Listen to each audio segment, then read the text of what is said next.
دے گا ہم اسے آزمائیں گے، جو ہمارے لیے دے گا ہم اسے عطا فرمائیں گے، جو ہماری طلب کرے گا اس کو وصال بخشا جائے گا، جو دیدار کا تمنائی ہوگا اسے وہ دیدار عطا فرمایا جائے گا، جو مجھے چاہے گا میری رضا اسے عطا کی جائے گی، جو مانگے گا اسے مل جائے گا۔ لیکن پہلے تو اپنی ہستی تو مٹا، پہلے اپنی ہستی سے تو نفی کر، پہلے اپنے وجود سے تو انکار تو کر، میں کچھ نہیں، لا موجودہ الا اللہ، لا معبود الا اللہ، لا مشہود الا اللہ۔ یہی تو ضرب ہے ان اولیاء کرام کی، ہم کہتے ہیں لا الہ الا اللہ، بے شک یہ حق ہے، لیکن جب اس روش سے آگے وہ بڑھتے ہیں اور اپنی ہستی مٹاتے ہیں، کائنات پر نظر ڈالتے ہیں تو کہتے ہیں لا موجود الا اللہ، کائنات میں کوئی چیز اپنے وجود سے قائم نہیں، وہی ہے جو پورے نظام کائنات کو سنبھالے ہوئے ہے،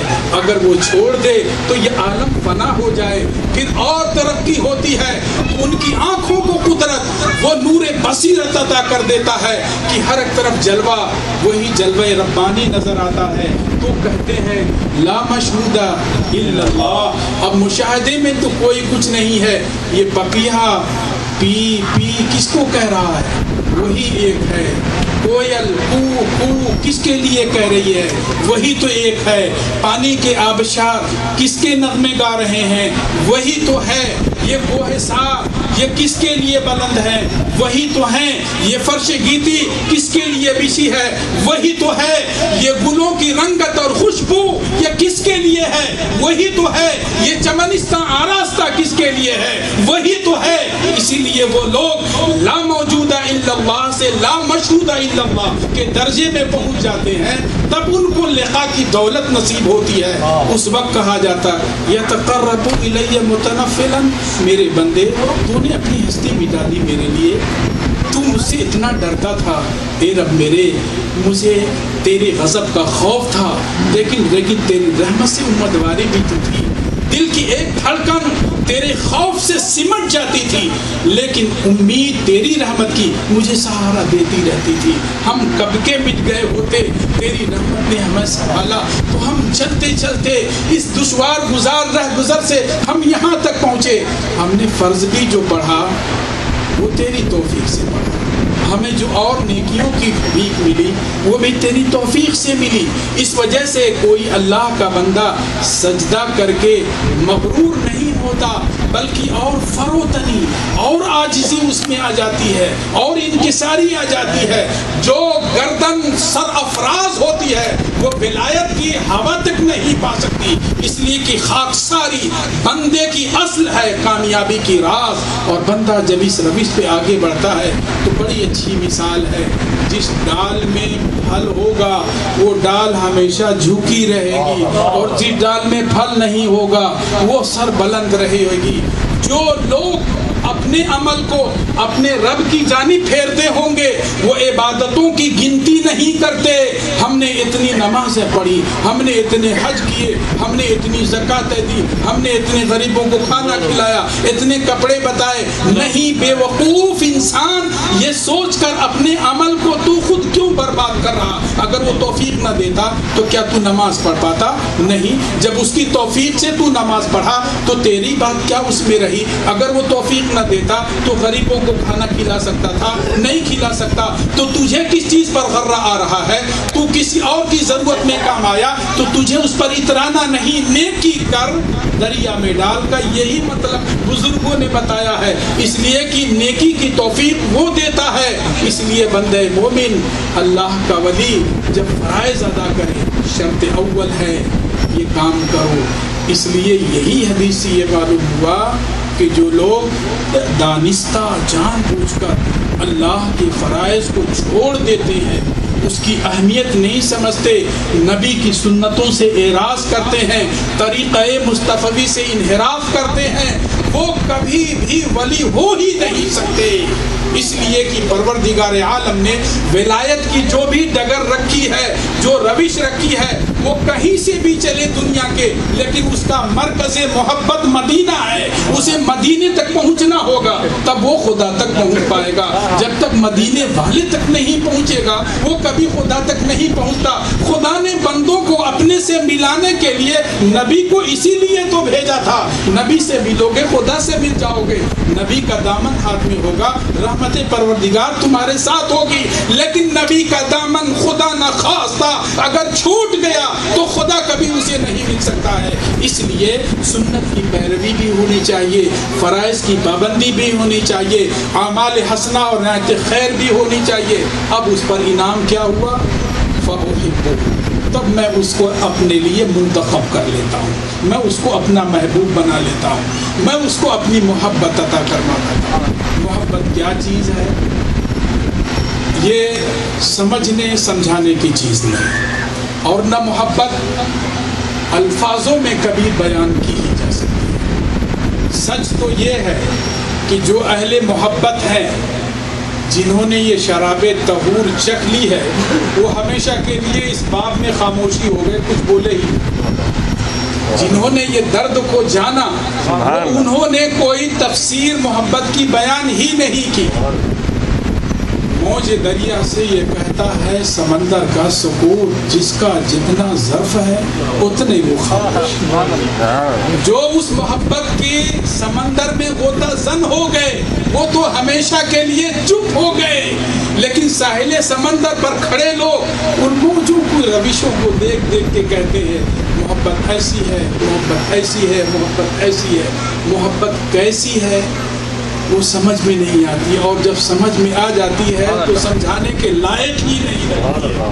وہ جو لوگ پا گئے اللہ انہیں محبت دے دیتا ہے۔ جب محبت دے دیتا ہے تو مجھے بتائیے ایک چیز سوچ کر کے، اس پوری دنیا میں جتنی نعمت اللہ نے بنائی ہے، جتنی نعمت، چاند سورج ستارے، زمین آسمان، سونا چاندی ہیرے جواہرات، روٹی بوٹی، سب لے، ان ساری نعمتوں میں اللہ کے بندے کے لیے سب سے بڑی نعمت کیا ہے؟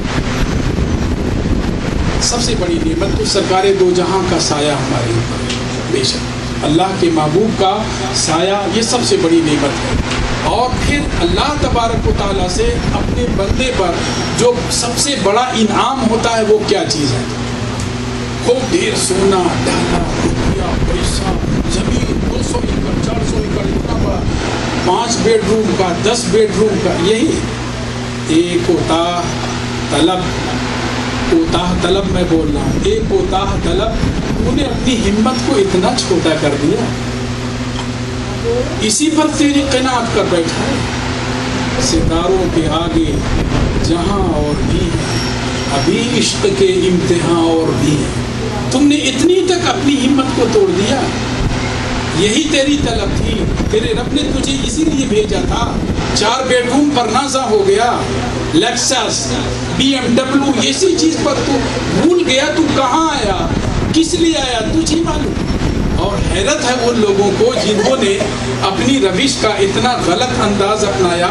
وہ لوگ ان اولیاء کرام کی زندگی سے مسابقت کرتے، مقابلہ کرتے، ان کو شرم نہیں آتی۔ اللہ اکبر۔ اللہ کا سب سے بڑا انعام ایک بندے کے اوپر جو ہے وہ ہے اس کی محبت، اس سے بڑھ کر کوئی نہیں۔ اور محبت کا مارا کیسا ہوتا ہے؟ اعلیٰ حضرت نے ایک شعر میں کہا، جان ہے عشق مصطفیٰ روز فضو کرے خدا، جان ہے عشق مصطفیٰ روز فضو کرے خدا، جس کو ہو درد کا مزہ ناز دوا اٹھائے۔ وہ محبت ایسا درد دیتی ہے، ایسا درد دیتی ہے کہ اس درد میں بھی آدمی مرغ بسمل کی طرح تڑپنے کے باوجود بے پناہ لذت محسوس کرتا ہے۔ وہ تڑپاتی بھی ہے، سکون بھی دیتی ہے، رلاتی بھی ہے اور ہنساتی بھی ہے۔ اللہ اکبر۔ وہ ایسا جذبہ، اس لیے میں نے کہا صحیح تو یہ ہے کہ یہ محبت کا باب وہ بیان کریں جنہوں نے یہ کہا سقان الحب کا ساتل وصالی، سقان الحب مقاسات الوصال فقلت لخمرتی نحو تعالی. یہ شعر معلوم ہے کس کا میں نے پڑھا عربی زبان میں؟ حضور غوث پاک ہی کا ہے یہ شعر. قصیدہ غوثیہ کا پہلا شعر ہے سقان الحب. دونوں رشتہ حدیث کا بھی سامنے رکھیے، غوث پاک کا یہ شعر بھی سامنے رکھیے.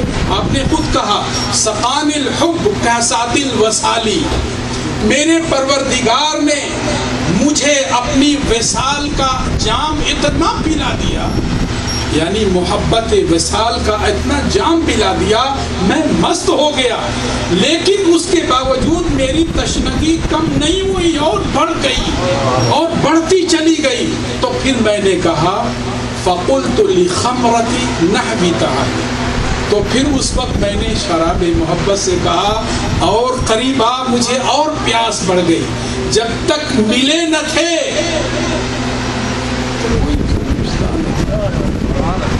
جب تک چکھا نہ تھا تو کچھ پتہ ہی نہ تھا، لیکن اب اس کو پی لیا تو تشنگی ایسی کہ پورا سمندر اگر وہ پی جائے تب بھی ان کی تشنگی نہیں بجھتی. محبت یہ چیز ہے. فَأُحِبُّهُ، تو اللہ رب العزت فرماتا ہے میں اسے اپنا محبوب بنا لیتا ہوں. اب مجھے ایک چیز بتائیے، آپ کا اگر کوئی پیارا ہو، آپ کو محبوب ہو، دل و جان سے آپ اسے چاہتے ہو اور آپ کے سامنے کوئی اس کو اگر بری بات کہے تو آپ اسے برداشت کریں گے؟ مجھے بتائیے. اگر سچی محبت ہے، مطلبی محبت ہے تو اس کی بات ہی نرالی ہے. لیکن اگر سچی محبت ہے تو مجھے بتائیے آپ اسے گوارا کریں گے کہ اپنے آپ کے محبوب کو کوئی برا کہے یا غلط بات کہے یا کوئی ترچھی نظر ڈالے، آپ اسے برداشت کر پائیں گے؟ اگر سچی محبت ہو تو مطلبی ہے تو آنکھیں بچا کے دنیا یوں بھی نکل جاتی ہے. دوسرے کے پھڈے میں اپنی ٹانگ کیوں ڈالنے کا بھائی؟ اپنا تو بچا ہے نا، دوسرے کا گھر آ رہا تو اپنے کو کیا لگا بھائی؟ وہ نہیں. سچی محبت کی بات کرو.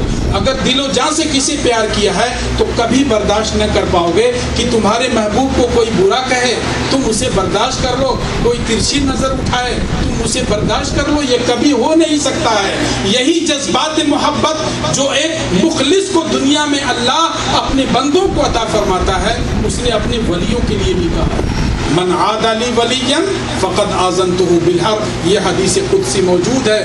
میرے کسی دوست سے اگر کسی نے دشمنی کر لی تو میری طرف سے اس کے لیے جنگ کا اعلان ہو گیا.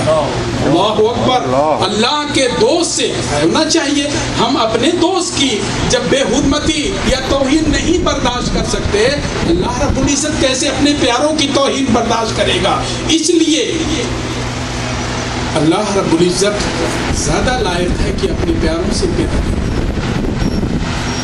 آگے جب اس کو میں اپنا محبوب بنا لیتا ہوں تو ارشاد فرمایا ہے حتی اکون سمعہ الذی یسمع بہ وبصرہ الذی یبصر بہ ورجلہ الذی یمشی بہ ویدہ الذی یبطش بہ.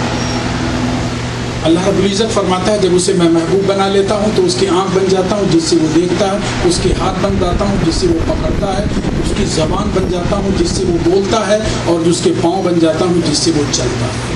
یہ حدیث بخاری میں موجود. اللہ کسی کی زبان بننے سے، آنکھ بننے سے، ہاتھ بننے سے، پاؤں بننے سے پاک ہے، اس لیے کہ جسم و جسمانیات سے پاک ہے. پھر کسی بندے کی زبان، آنکھ، ہاتھ، پاؤں بننے کا معنی کیا ہوا؟ اس کا کچھ تو معنی ہونا چاہیے.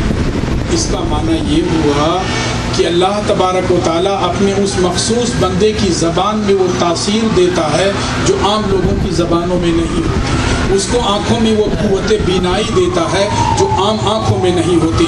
اس کی پکڑ میں وہ طاقت دے دیتا ہے جو عام لوگوں کے ہاتھوں میں نہیں ہوتی. اس کے پاؤں میں وہ قوت رفتار دیتا ہے کہ زمین پوری سمٹ جاتی ہے اور ایک قدم میں مشرق سے وہ مغرب تک چلا جاتا ہے. کیونکہ اگر یہ خصوصیت اس حدیث کی روشنی میں اس میں نہیں پائی جائے تو عام بندوں سے ولی کا امتیاز کیسے باقی رہے گا کہ یہ اللہ کا ولی ہے؟ اب وہ جواب آپ کی سمجھ میں آ چکا ہوگا کہ غوث پاک بغداد میں رہتے کہہ رہے ہیں قدمی حاضی علی رکبت کل ولی اللہ، میرا یہ قدم اللہ کے ہر ولی کی گردن پر ہے. تو یہ آواز ہزاروں میل کیسے پہنچی دور؟ یا غریب نواز کے کانوں نے یہ صدا بغداد کی دور رہ کے سنی کیسے؟ تو جواب یہی حدیث بن کے سامنے آئی. اب وہ کان وہ غریب نواز کے کان وہ کان ہو گئے جس میں اللہ کا خصوصی انعام شامل حال ہو گیا. زبان غوث پاک کی وہ زبان ہو گئی جس قوت گویائی میں قدرت کا انعام شامل حال ہو گیا. اس وجہ سے اگر ہماری صدا اتنی دور ہی جا سکتی ہے تو یہ ہماری کمی ہے، لیکن ان کی صدا اگر فضاؤں کو چیر کر ہزاروں میل دور چلی جاتی ہے تو ان کے ساتھ اللہ تبارک و تعالیٰ کا خصوصی انعام ہے.